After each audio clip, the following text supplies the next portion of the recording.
The Disappearance of Lady Frances Carfax. Part II. A telegram was awaiting us when we reached our Baker Street rooms, which Holmes read with an exclamation of interest and threw across to me. "Jagged or torn," was the message, and the place of origin was Baden. "What is this?" I asked. "It is everything," Holmes answered. "You may remember my seemingly irrelevant question as to this clerical gentleman's left ear. You did not answer it." "I had left Baden, and could not inquire." "Exactly. For this reason I sent a duplicate to the manager of the Englischer Hof, whose answer lies here." "What does it show?" "It shows, my dear Watson, that we are dealing with an exceptionally astute and dangerous man. The Reverend Dr. Schlesinger, missionary from South America, is none other than Holy Peters, one of the most unscrupulous rascals that Australia has ever evolved, and for a young country it has turned out some very finished types.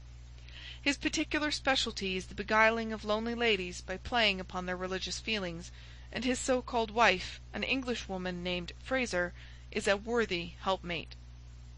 The nature of his tactics suggested his identity to me, and this physical peculiarity, he was badly bitten in a saloon fight at Adelaide in '89, confirmed my suspicion. This poor lady is in the hands of a most infernal couple, who will stick at nothing, Watson. That she is already dead is a very likely supposition. If not, she is undoubtedly in some sort of confinement, and unable to write to Miss Daubeny or her other friends. It is always possible that she never reached London, or that she has passed through it, but the former is improbable, as, with their system of registration, it is not easy for foreigners to play tricks with the continental police. And the latter is also unlikely, as these rogues could not hope to find any other place where it would be as easy to keep a person under restraint. All my instincts tell me that she is in London, but we have at present no possible means of telling where. We can only take the obvious steps, eat our dinner, and possess our souls in patience. Later in the evening I will stroll down and have a word with the friend Lestrade at Scotland Yard." But neither the official police nor Holmes's own small but very efficient organization sufficed to clear away the mystery. Amid the crowded millions of London, the three persons we sought were as completely obliterated as if they had never lived. Advertisements were tried and failed. Clues were followed and led to nothing. Every criminal resort which Schlesinger might frequent was drawn in vain. His old associates were watched, but they kept clear of him. And then, suddenly, after a week of helpless suspense, there came a flash of light. A silver and brilliant pendant of old Spanish design had been pawned at Bovington's in Westminster Road. The pawner was a large, clean-shaven man of clerical appearance. His name and address were demonstrably false. The ear had escaped notice, but the description was surely that of Schlesinger. 3 times had our bearded friend from the Langham called for news. The 3rd time within an hour of this fresh development. His clothes were getting looser on his great body. He seemed to be wilting away in his anxiety. "If you will only give me something to do," was his constant wail. At last Holmes could oblige him. "He has begun to pawn the jewels. We should get him now." "But does this mean that any harm has befallen the Lady Frances?" Holmes shook his head very gravely. "Supposing that they have held her prisoner up to now, it is clear that they cannot let her loose without their own destruction. We must prepare for the worst." "What can I do?" "These people do not know you by sight?" "No." "It is possible that he will go to some other pawnbroker in the future. In that case we must begin again. On the other hand, he has had a fair price and no questions asked, so if he is in need of ready money he will probably come back to Bovington's. I will give you a note to them, and they will let you wait in the shop. If the fellow comes you will follow him home, but no indiscretion, and above all, no violence. I put you on your honour that you will take no step without my knowledge and consent." For 2 days the Honourable Philip Green, he was, I may mention, the son of the famous admiral of that name who commanded the Sea of Azov fleet in the Crimean War, brought us no news. On the evening of the 3rd he rushed into our sitting-room, pale, trembling, with every muscle of his powerful frame quivering with excitement. "We have him! We have him!" he cried. He was incoherent in his agitation. Holmes soothed him with a few words and thrust him into an armchair. "Come now, give us the order of events," said he. "She came only an hour ago. It was the wife this time, but the pendant she brought was the fellow of the other. She is a tall, pale woman, with ferret eyes." "That is the lady," said Holmes. "She left the office and I followed her. She walked up the Kennington Road and I kept behind her. Presently she went into a shop, Mr. Holmes. It was an undertaker's." My companion started. "Well?" he asked in that vibrant voice which told of the fiery soul behind the cold grey face. "She was talking to the woman behind the counter. I entered as well. 'It is late,' I heard her say, or words to that effect. The woman was excusing herself. 'It should be there before now,' she answered. 'It took longer, being out of the ordinary.' They both stopped and looked at me, so I asked some question and then left the shop." "You did excellently well. What happened next?" "The woman came out, but I had hid myself in a doorway. Her suspicions had been aroused, I think, for she looked round her. Then she called a cab and got in. I was lucky enough to get another and so to follow her. She got down at last at No. 36 Pulteney Square, Brixton. I drove past, left my cab at the corner of the square, and watched the house." "Did you see anyone?" "The windows were all in darkness save one on the lower floor. The blind was down and I could not see in. I was standing there wondering what I should do next, when a covered van drove up with 2 men in it. They descended, took something out of the van, and carried it up the steps to the hall door. Mr. Holmes, it was a coffin." "Ah!" "For an instant I was on the point of rushing in. The door had been opened to admit the men and their burden. It was the woman who had opened it. But as I stood there she caught a glimpse of me, and I think that she recognized me. I saw her start, and she hastily closed the door. I remembered my promise to you, and here I am." "You have done excellent work," said Holmes, scribbling a few words upon a half sheet of paper. "We can do nothing legal without a warrant, and you can serve the cause best by taking this note down to the authorities and getting one. There may be some difficulty, but I should think that the sale of the jewellery should be sufficient. Lestrade will see to all details." "But they may murder her in the meanwhile. What could the coffin mean, and for whom could it be but for her?" "We will do all that can be done, Mr. Green. Not a moment will be lost. Leave it in our hands. Now, Watson," he added, as our client hurried away, "he will set the regular forces on the move. We are, as usual, the irregulars, and we must take our own line of action. The situation strikes me as so desperate that the most extreme measures are justified. Not a moment is to be lost in getting to Pulteney Square. Let us try to reconstruct the situation," said he, as we drove swiftly past the Houses of Parliament and over Westminster Bridge. "These villains have coaxed this unhappy lady to London, after first alienating her from her faithful maid. If she has written any letters, they have been intercepted. Through some confederate, they have engaged a furnished house. Once inside it, they have made her a prisoner, and they have become possessed of the valuable jewellery which has been their object from the first. Already they have begun to sell part of it, which seems safe enough to them, since they have no reason to think that anyone is interested in the lady's fate. When she is released she will, of course, denounce them. Therefore she must not be released, but they cannot keep her under lock and key forever, so murder is their only solution." "That seems very clear." "Now we will take another line of reasoning. When you follow 2 separate chains of thought, Watson, you will find some point of intersection which should approximate to the truth. We will start now, not from the lady, but from the coffin, and argue backward. That incident proves, I fear, beyond all doubt, that the lady is dead. It points also to an orthodox burial with proper accompaniment of medical certificate and official sanction. Had the lady been obviously murdered, they would have buried her in a hole in the back garden. But here all is open and regular. What does that mean? Surely that they have done her to death, in some way which has deceived the doctor, and simulated a natural end, poisoning perhaps. And yet how strange that they should ever let a doctor approach her, unless he were a confederate, which is hardly a credible proposition. Could they have forged a medical certificate? Dangerous, Watson, very dangerous. No, I hardly see them doing that. Pull up, cabby! This is evidently the undertaker's, for we have just passed the pawnbroker's. Would you go in, Watson? Your appearance inspires confidence. Ask what hour the Pulteney Square funeral takes place tomorrow." The woman in the shop answered me without hesitation that it was to be at 8 o'clock in the morning. "You see, Watson, no mystery, everything above board. In some way the legal forms have undoubtedly been complied with, and they think that they have little to fear. Well, there's nothing for it now but a direct frontal attack. Are you armed?" "My stick."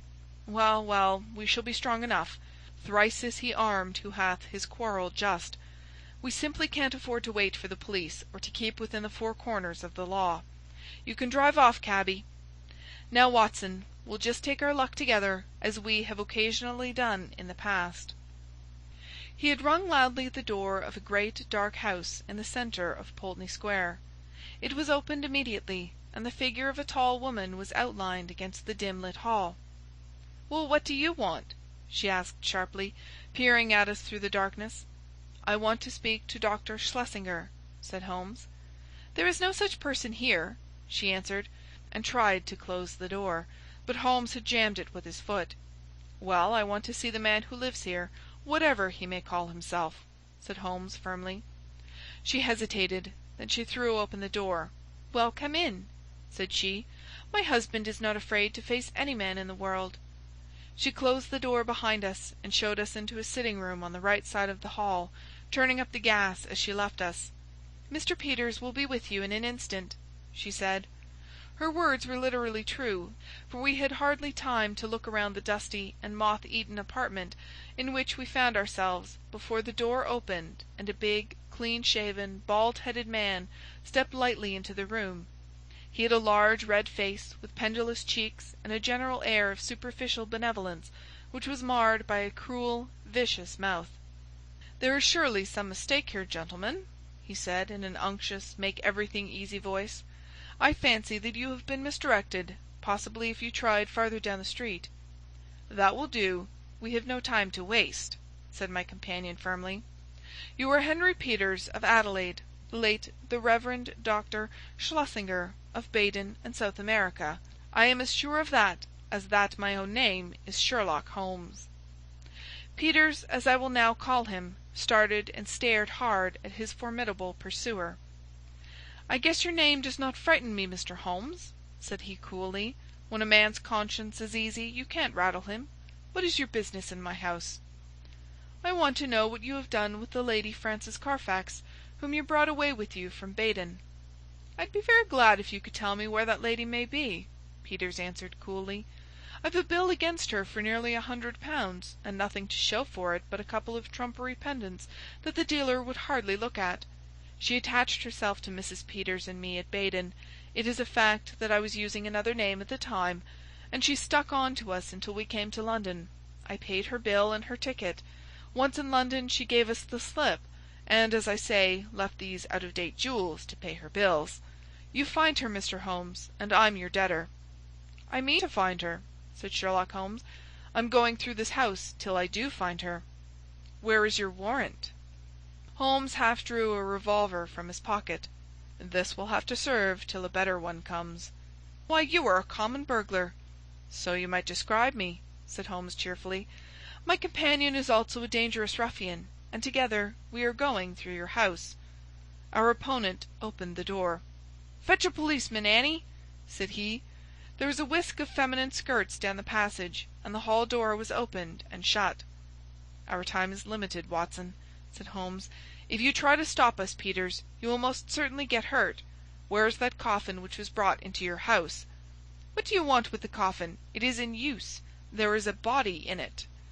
"I must see that body." "Never with my consent." "Then without it."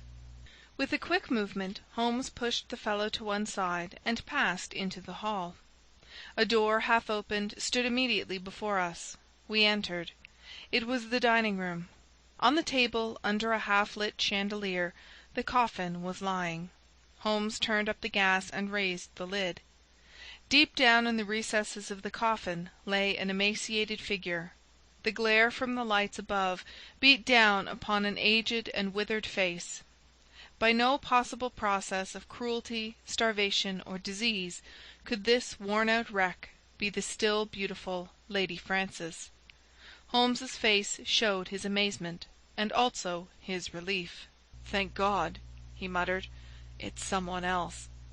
"Ah, you've blundered badly for once, Mr. Sherlock Holmes," said Peters, who had followed us into the room. "Who is this dead woman?" "Well, if you really must know, she is an old nurse of my wife's, Rose Spender by name, whom we found in the Brixton Workhouse Infirmary. We brought her round here, called in Dr. Horsam of 13 Furbank Villas—mind you take the address, Mr. Holmes—and had her carefully tended as Christian folks should. On the 3rd day she died. Certificate says senile decay, but that's only the doctor's opinion, and of course you know better. We ordered her funeral to be carried out by Stimpson and Company, of the Kennington Road, who will bury her at 8 o'clock tomorrow morning. Can you pick any hole in that, Mr. Holmes? You've made a silly blunder, and you may as well own up to it. I'd give something for a photograph of your gaping, staring face when you pulled aside that lid expecting to see the Lady Frances Carfax, and only found a poor old woman of 90. Holmes's expression was as impassive as ever under the jeers of his antagonist, but his clenched hands betrayed his acute annoyance. "I am going through your house," said he. "Are you, though?" cried Peters, as a woman's voice and heavy steps sounded in the passage. "We'll soon see about that. This way, officers, if you please. These men have forced their way into my house, and I cannot get rid of them. Help me to put them out." A sergeant and a constable stood in the doorway. Holmes drew his card from his case. "This is my name and address. This is my friend, Dr. Watson." "Bless you, sir, we know you very well," said the sergeant, "but you can't stay here without a warrant." "Of course not. I quite understand that." "Arrest him!" cried Peters. "We know where to lay our hands on this gentleman if he is wanted," said the sergeant majestically. "But you'll have to go, Mr. Holmes." "Yes, Watson, we shall have to go." A minute later we were in the street once more. Holmes was as cool as ever, but I was hot with anger and humiliation. The sergeant had followed us. "Sorry, Mr. Holmes, but that's the law." "Exactly, Sergeant. You could not do otherwise." "I expect there was good reason for your presence there? If there is anything I can do—" "It's a missing lady, Sergeant, and we think she is in that house. I expect a warrant presently." "Then I'll keep my eye on the parties, Mr. Holmes. If anything comes along, I will surely let you know." It was only 9 o'clock, and we were off full cry upon the trail at once. First we drove to Brixton Workhouse Infirmary, where we found that it was indeed the truth that a charitable couple had called some days before, that they had claimed an imbecile old woman as a former servant, and that they had obtained permission to take her away with them. No surprise was expressed at the news that she had since died. The doctor was our next goal. He had been called in, had found the woman dying of pure senility, had actually seen her pass away, and had signed the certificate in due form. "I assure you that everything was perfectly normal, and there was no room for foul play in the matter," said he. Nothing in the house had struck him as suspicious, save that for people of their class it was remarkable that they should have no servant. So far and no farther went the doctor. Finally we found our way to Scotland Yard. There had been difficulties of procedure in regard to the warrant. Some delay was inevitable. The magistrate's signature might not be obtained until next morning. If Holmes would call about 9, he could go down with Lestrade and see it acted upon. So ended the day, save that near midnight our friend, the sergeant, called to say that he had seen flickering lights here and there in the windows of the great dark house, but that no one had left it and none had entered. We could but pray for patience and wait for the morrow. Sherlock Holmes was too irritable for conversation, and too restless for sleep. I left him smoking hard, with his heavy, dark brows knotted together, and his long, nervous fingers tapping upon the arms of his chair, as he turned over in his mind every possible solution of the mystery. Several times in the course of the night I heard him prowling about the house. Finally, just after I had been called in the morning, he rushed into my room. He was in his dressing-gown, but his pale, hollow-eyed face told me that his night had been a sleepless one. "What time was the funeral? 8, was it not?" he asked eagerly.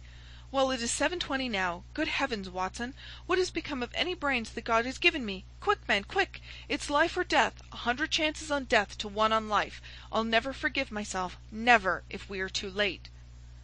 5 minutes had not passed before we were flying in a hansom down Baker Street. But even so it was 25 to 8 as we passed Big Ben, and 8 struck as we tore down the Brixton Road. But others were late as well as we. 10 minutes after the hour the hearse was still standing at the door of the house, and even as our foaming horse came to a halt, the coffin, supported by 3 men, appeared on the threshold. Holmes darted forward and barred their way. "Take it back!" he cried, laying his hand on the breast of the foremost. "Take it back this instant!" "What the devil do you mean? Once again I ask you, where is your warrant?" shouted the furious Peters, his big red face glaring over the farther end of the coffin. "The warrant is on its way. This coffin shall remain in the house until it comes." The authority in Holmes's voice had its effect upon the bearers. Peters had suddenly vanished into the house, and they obeyed these new orders. "Quick, Watson, quick! Here's a screwdriver!" he shouted, as the coffin was replaced upon the table. "Here's one for you, my man. A sovereign if the lid comes off in a minute.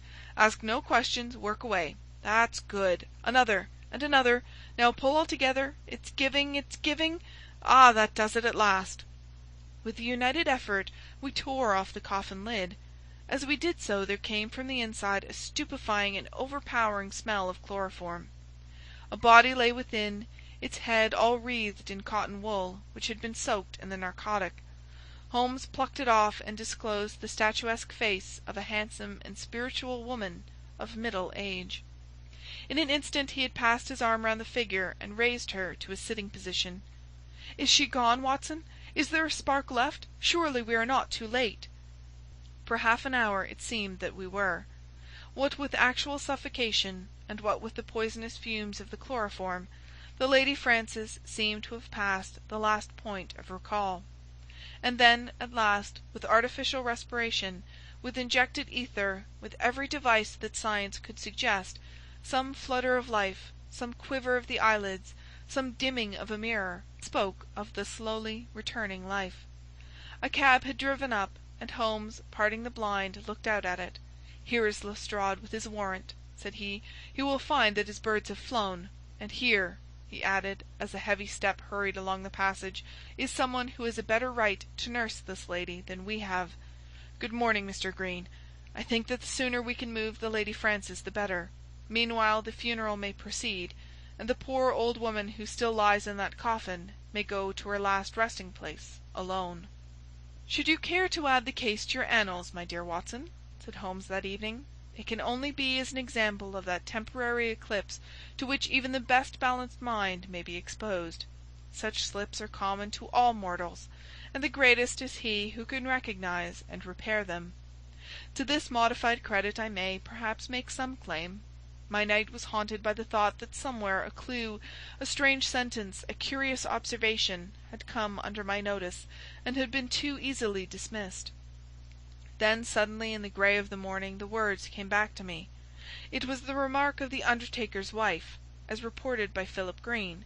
She had said, "It should be there before now. It took longer, being out of the ordinary." It was the coffin of which she spoke. It had been out of the ordinary.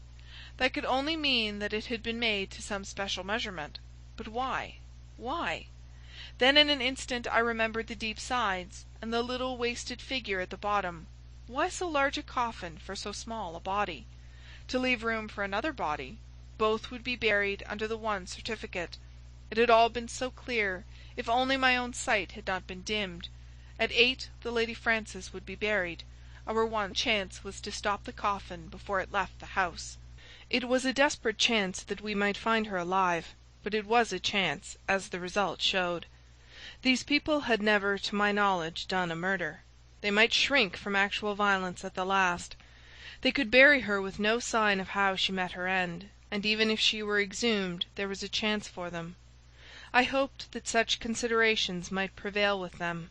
You can reconstruct the scene well enough. You saw the horrible den upstairs where the poor lady had been kept so long. They rushed in and overpowered her with their chloroform, carried her down, poured more into the coffin to insure against her waking, and then screwed down the lid. "A clever device, Watson. It is new to me in the annals of crime. If our ex-missionary friends escape the clutches of Lestrade, I shall expect to hear of some brilliant incidents in their future career." End of The Disappearance of Lady Frances Carfax, Part 2.